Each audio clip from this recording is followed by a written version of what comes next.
तीर्थंकर भगवान की, देवादिक जयराट श्री ऋषभ देव भगवान की, देवादिक जयराट श्री नेमिनाथ भगवान की, अंतिम तीर्थेश प्रभु महावीर स्वामी की, सिद्ध क्षेत्र गिरनार जी पावन भूमि की, परम पूज्य मुनि कुंजर आचार्य आदि सागर जी महामुनिराज की, परम पूज्य आचार्य महावीर कीर्ति जी महामुनिराज की, परम पूज्य युग से तपस्वी सम्राट सन्मति सागर महाराज की, परम पूज्य वर्तमान के वर्धमान अध्यात्म सरोवर के राजहंस आचार्य सुनील सागर गुरुदेव की, सिद्धांत ग्रंथ की जय नमो। सिद्धांत उपस्थित धर्म स्नेही प्यारी प्यारी भव्य आत्माओं,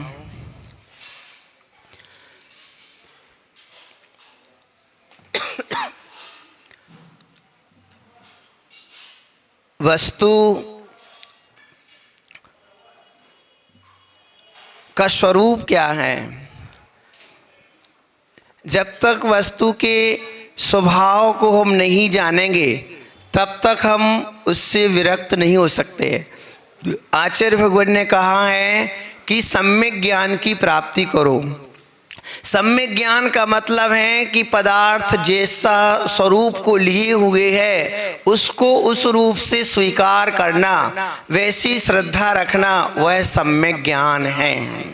ज्ञानियों, हमें अपने जानना है कि मेरा आत्मा चेतन स्वभाव वाला है। आत्मा में अनंत गुण हैं। अभी हम कभी क्रोध रूप होते हैं, कभी माया रूप होते हैं, कभी छल कपट रूप, अनेक प्रकार के विभाव परिणाम करते हैं। ज्ञान इस रूप भी हो जाता है, विभाव रूप। यानी आत्मा में ऐसी सामर्थ्य है कि वो विभाव रूप भी परिणत हो जाती है और स्वभाव रूप भी रहती है। ज्ञानियों, विभाव रूप हम परिणत हो जाते हैं, उसकी सावधानी हमें बरतनी है। मैं कौन हूँ अपने आप को जानना है। चेतन जड़ कभी अपने स्वभाव को नहीं छोड़ते, जड़ द्रव्य अपने स्वभाव को नहीं छोड़ते। जीव वैभाविक दशा में अपने स्वभाव को तब भी नहीं छोड़ता है, पर वो विभाव रूप परिणत हो जाता है तो जीव अनेक अनेक प्रकार की अवस्थाओं को प्राप्त करता है। ज्ञानियों, पुद्गल में है। जब थाली में रसगुल्ला रखा हो तो चेतन तुम मुस्कुराने लगते हो। ओहो ज्ञानी, थाली में रसगुल्ला रखा है तो चेहरे पर मुस्कुराहट आ जाती है, चेहरा एक खिल जाता है और अलग प्रकार की मुस्कुराहट आ जाती है। ज्ञानी, रसगुल्ला पुद्गल की अवस्था है, वो तो तटस्थ है।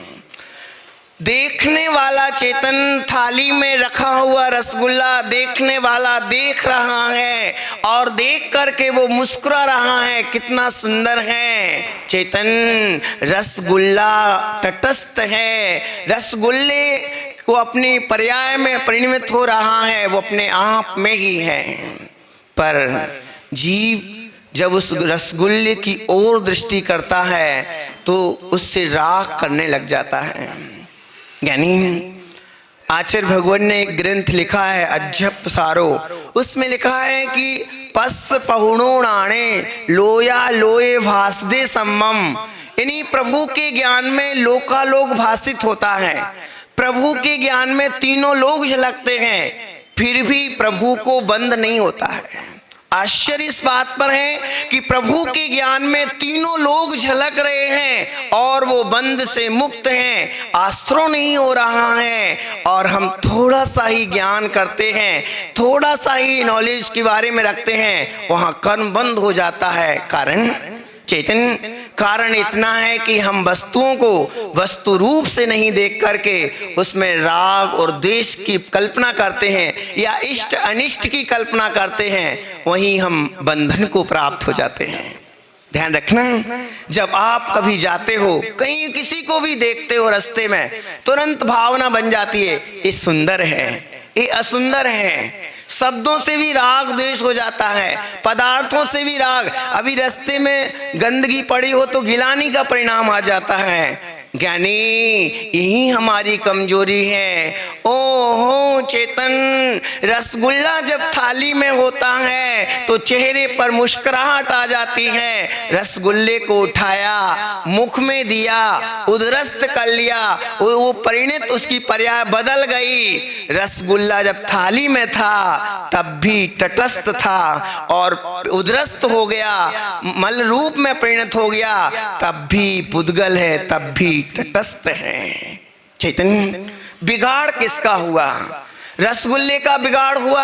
आप कहो कि रसगुल्ले का बिगाड़ हो गया, देखो वो सुंदर पर्याय में था, वो अशुद्धि रूपिणी उदरस्त कर लिया, उसका कचूमन बन गया है, उसका बिगाड़ हुआ। चेतन, बिगाड़ किसका हुआ? बिगाड़ पुद्गल का नहीं, बिगाड़ किसका हुआ? जिस जीव ने उस पुद्गल को देख करके राग भाव किए, वही पुद्गल जब अशुद्धि रूप में आया, जब रास्ते में पड़ी हुई अशुद्धि आपकी जेब में से रूमाल निकलता है और नाक पर पहुंच जाता है। चैतन्य, जब रसगुल्ला था तो चेहरे पर मुस्कुराहट थी, और जब गंदगी में परिणत हो गया वही द्रव्य तो जेब में से रूमाल निकल जाता है, नाक तक पहुंचता है। ओहो ज्ञानी, पुद्गल तो वही है, पुद्गल की सिर्फ पर्याय बदली, पुद्गल दोनों अवस्था में तटस्थ है, उसका कुछ भी बिगाड़ नहीं हुआ। बिगाड़ किसका हुआ?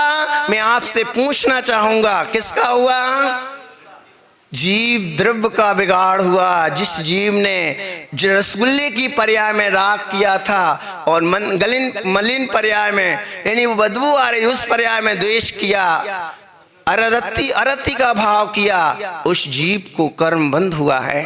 ज्ञानियों, हम भी संसार की वस्तुओं को देखते हैं, हम इतने बिल्कुल नाजुक जैसे हैं, इतने अधीरता को प्राप्त हो जाते हैं, तुरंत हम बिगड़ जाते हैं। कोई भी चीज को देखते हैं तुरंत हम उसमें अच्छे बुरे की कल्पना कर लेते हैं। ऐसा कोई क्षण ही नहीं जाता जिस क्षण हम देखते ही राग द्वेष ना करें। यही हमारी कहीं कमजोरी है। ज्ञानियों, आचार्य भगवान इसी सम्यक ज्ञान का उपदेश हमें दे रहे हैं कि आप अपने आप को जान सको, कैसी परिस्थितियां इस संसार में निर्मित होंगी, संयोग वियोग होंगे, वस्तुएं मिलेंगी नहीं मिलेंगी, अनेक प्रकार के प्रसंग मिलेंगे, पर आप अपने आप को समता में बना के रख सको, वो उसके लिए साधना है।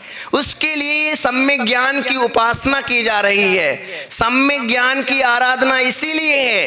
ये जिनवाणी का वचन वस्तु स्वरूप का बोध कराया जाता है कि तुम कौन हो। ज्ञानियों, हमें अपने आप को ये जानना है कि मैं कौन हूँ। मैं जीव द्रव्य हूँ, अनंत जीवों में मैं भी एक जीव द्रव्य हूँ, और एक जीव ऐसे दुनिया में एक जीव नहीं है, अक्षय अनंत जीव हैं। जैसे आप जीव हो वैसे पड़ोसी भी जीव है, वैसे नाली का कीड़ा भी जीव है, वनस्पति भी जीव है, पृथ्वी आदि जीव वो भी एक जीव हैं। अपने अपने कर्मानुसार अलग अलग पर्यायों को में जी रहे हैं, पर्यायों को प्राप्त हैं, पर कर्म का फल अलग रूप में भोग रहे हैं, पर हैं तो जीव अपनी अपनी सत्ता को लिए हुए हैं। ज्ञानियों, द्रव्य की सत्ता कभी मिटती नहीं है। ये विचार करके रखना कि मेरा जीवत्व पना है, वो त्रिकाल में कभी मिटने वाला नहीं। आप इस क्या बोलते हैं, कपड़े को जला दो, अग्नि में डाल दो, राख हो जाएगी, धुआं हो जाएगा, और धुएं के माध्यम से पुद्गल उड़ जाएंगे, दूर दूर सुदूर तक चले जाएंगे। हवा का झोंका आएगा, वो पुद्गल परमाणु चले जाएंगे दूर तक, पर पुद्गल का कभी विनाश नहीं होगा। पुद्गलमय ही है, पुद्गल रूप ही रहेगा।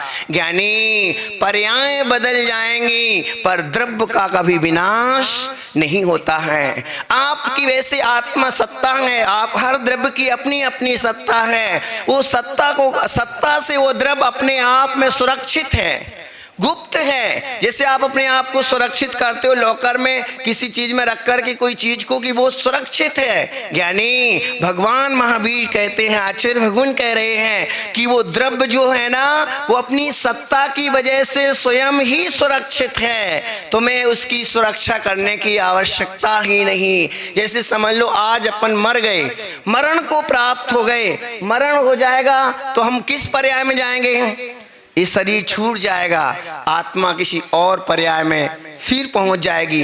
ध्यान रखना, द्रव्य गुण पर्याय ये तीन एक साथ रहते हैं। ऐसा नहीं कभी पर्याय अकेली रह जाए, ऐसा होता ही नहीं है। द्रव्य छूट अकेला रह जाए, तीनों एक साथ रहेंगे। पर ये ध्यान रखो ज्ञानी, द्रव्य है, पर्याय है, पर पर्याय द्रव्य के साथ होने पर भी पर्याय जो है वो त्रैकालिक नहीं रहती है। जैसे आज हम मनुष्य हैं, कुछ क्षण के बाद, कुछ वर्षों के बाद तो इस पर्याय से हमें मुक्ति ही मिल जाएगी। मुक्ति मतलब इस पर्याय को छोड़ के जाना पड़ेगा। आयुष पूर्ण हो जाता है तो इस पर्याय को छोड़ के जाना ही पड़ेगा।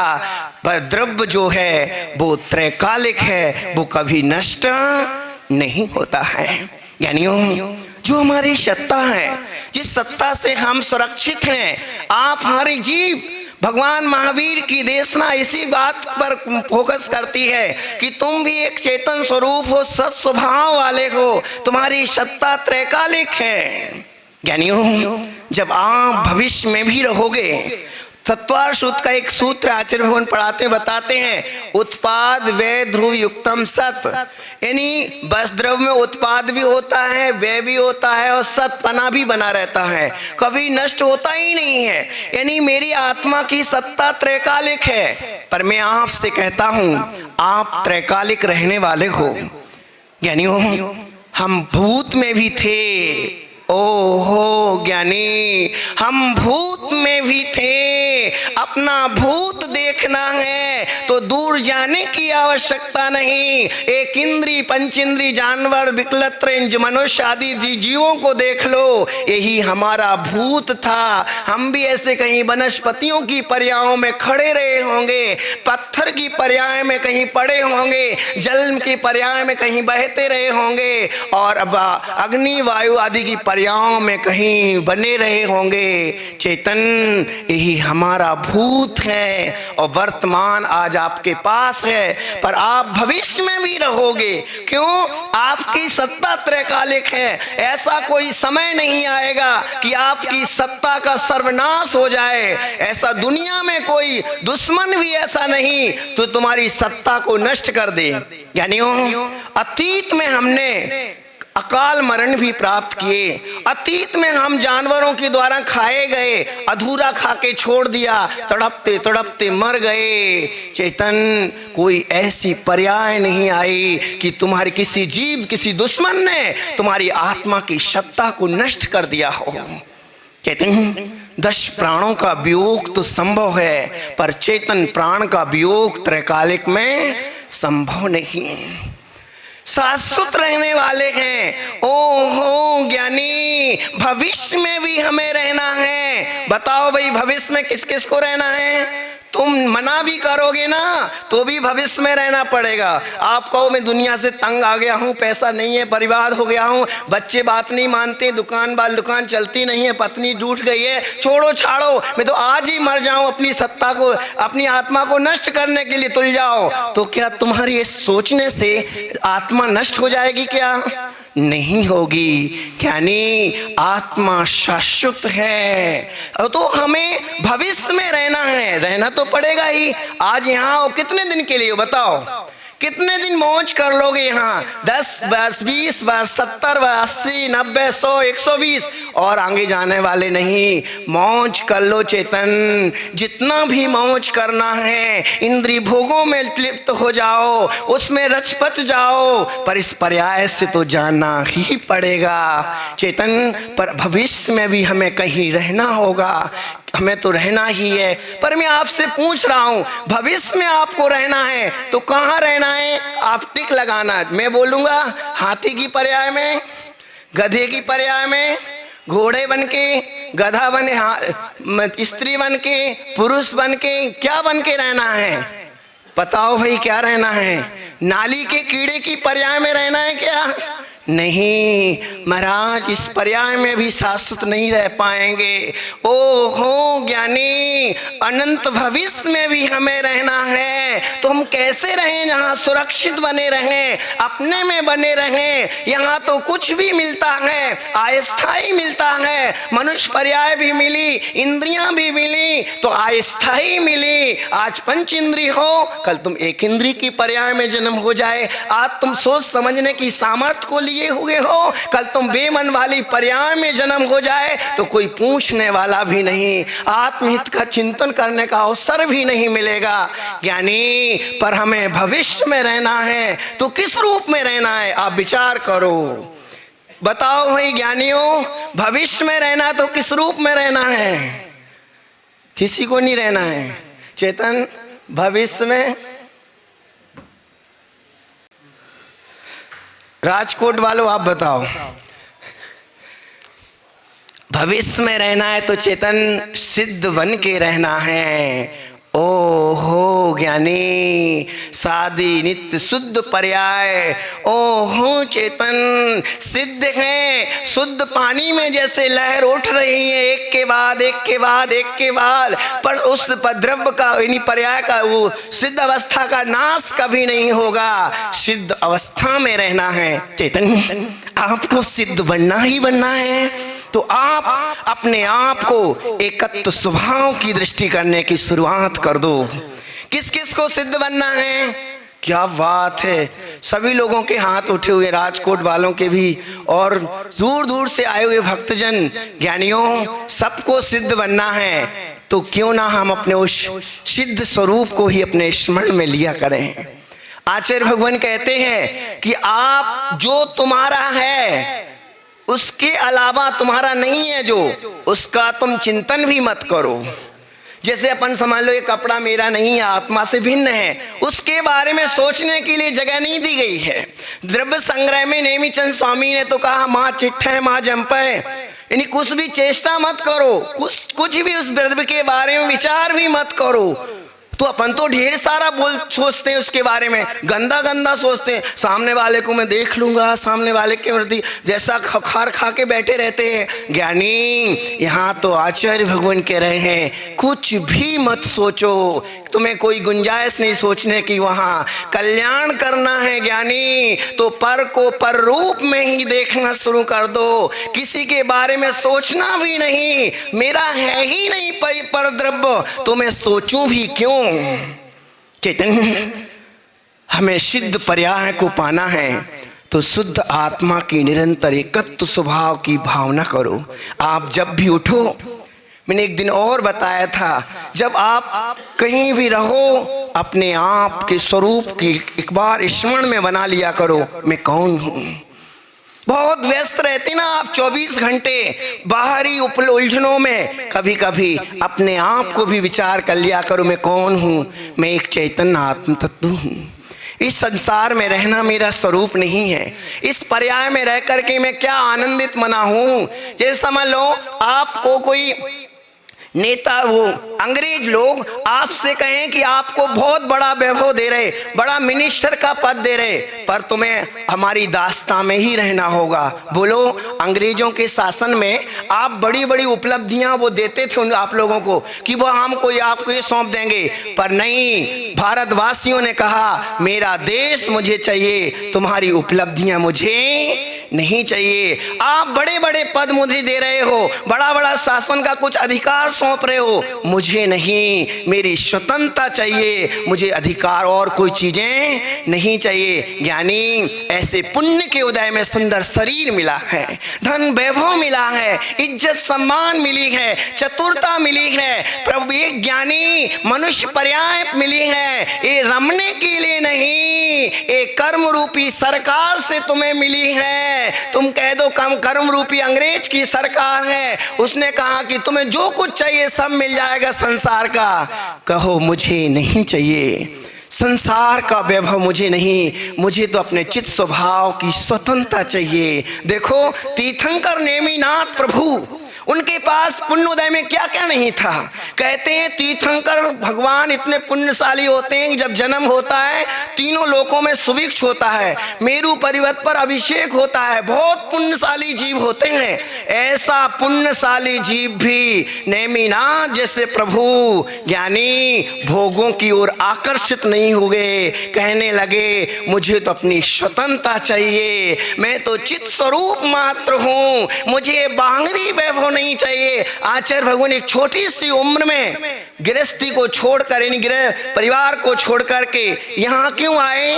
यही तत्व ज्ञान से जाना कि संसार का वैभव सब कुछ नहीं, ये अंग्रेज रूपी सरकार का ये वैभव आज है कल नहीं रहेगा, पर मेरा अधिकार, मेरी अपने आत्मा का सत्याग्रह कर रहा है, कर किया, मैं तो चित्त स्वरूप हूँ, इसके अलावा मुझे कुछ नहीं चाहिए। यानियों जब ये चित्त स्वरूप की भावना पर आप सत्याग्रह करो और जो मेरा है उसको छोड़, जो मेरा नहीं है, जो मेरा पुण्य से मिला है उस पर आकर्षित मत हो। नेमिनाथ भगवान क्या बोलते हैं, राजुल जैसी जिनकी पत्नी बनने वाली थी कन्या ज्ञानी बड़े बड़े राज्य वैभव का संचालन कर रहे, वो भी आकर्षित नहीं हुए। एकमात्र दृष्टि थी चैतन्य स्वभाव पर। ज्ञानियों चैतन्य स्वभाव की दृष्टि में भलाई भलाई है। ओहो ज्ञानी, इतना ही तो नजर रखना है, जो वस्तु हमारी है उस पर अपना अधिकार जमाओ, मैं अपना सत्याग्रह करो, मैं चैतन्य मात्र हूँ, चैतन्य ही रह जाऊं, और इसके अलावा मुझे प्रभु कुछ नहीं होना है, ना कोई मनुष्य बनना है, ना कोई ठेकेदार बनना है, ना कोई चतुरता दिखाने वाला बनना है। बनना तो मात क्या, जो मैं हूँ वही रह जाऊं, इसका सत्याग्रह कर दो, बस मुझे और कुछ भी नहीं चाहिए। ज्ञानियों जब अपने आप की ओर दृष्टि होती है तो भगवान बनने में देरी नहीं लगती है।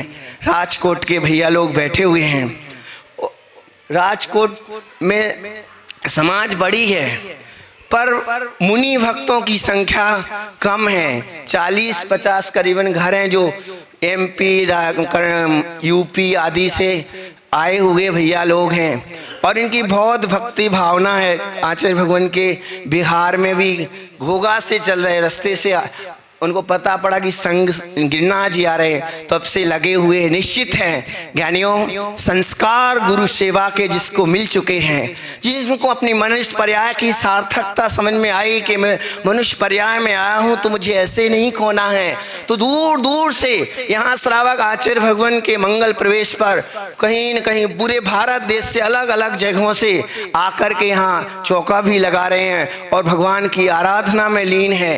ज्ञानियों मनुष्य पर्याय जीवन ये जो है बार बार नहीं मिलता है। अब मैं आपसे कहूँ इस पर्याय को समझ लो छोड़ दी या छूट गई, छूटेगी तो छूटेगी, निश्चित है। पर्याय तो किसी की त्रैकालिक रही नहीं है। कौन ऐसा जीव है जो मनुष्य में बना है तो मनुष्य ही रहे अनंत काल तक, ऐसा हो ही नहीं सकता है।